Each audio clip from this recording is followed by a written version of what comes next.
വിദ്യാർത്ഥി രാഷ്ട്രീയത്തിലൂടെ പൊതുരംഗത്തെത്തിയ CK ശശീന്ദ്രൻ SFIയുടെയും DYFIയുടെയും വയനാട് ജില്ലാ secretary ആയിരുന്നു. നിരവധി യുവജന പ്രക്ഷോഭങ്ങൾക്ക് അദ്ദേഹം നേതൃത്വം നൽകി. 1988-ലാണ് ശശീന്ദ്രൻ CPIM ജില്ലാ കമ്മിറ്റിയിലെത്തുന്നത്. പാർട്ടി നിയന്ത്രണത്തിലുള്ള ആദിവാസി ക്ഷേമ സമിതിയുടെ ചുമതല ഏറ്റെടുത്ത അദ്ദേഹം ജില്ലയിലെ ആദിവാസികൾക്കിടയിൽ സംഘടനയുടെ സ്വാധീനം വർദ്ധിപ്പിക്കുന്നതിൽ നിർണായക പങ്കുവഹിച്ചു.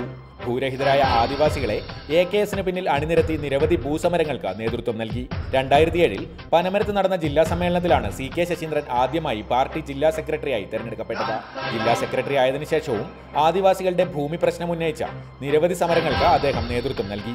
പാർട്ടിയിലെ ശാക്തിക ചേരിതിരിവിൽ എന്നും VS അച്യുതാനന്ദനോടൊപ്പം നിലയുറപ്പിച്ച ശശീന്ദ്രൻ സംസ്ഥാന കമ്മിറ്റി യോഗങ്ങളിൽ VSന് വേണ്ടി വാദിക്കാൻ മുൻപന്തിയിലുണ്ടായിരുന്നു. എങ്കിലും കമ്മ്യൂണിസ്റ്റ് ആദർശങ്ങളിൽ ഉറച്ചു നിന്നുകൊണ്ടുള്ള ലളിതമായ ജീവിതശൈലിയും സംശുദ്ധമായ പൊതുപ്രവർത്തനവും CK ശശീന്ദ്രനെ എല്ലാ വിഭാഗങ്ങൾക്കും ഒരുപോലെ സ്വീകാര്യനാക്കി. കമൽ, റിപ്പോർട്ടർ, വയനാട്.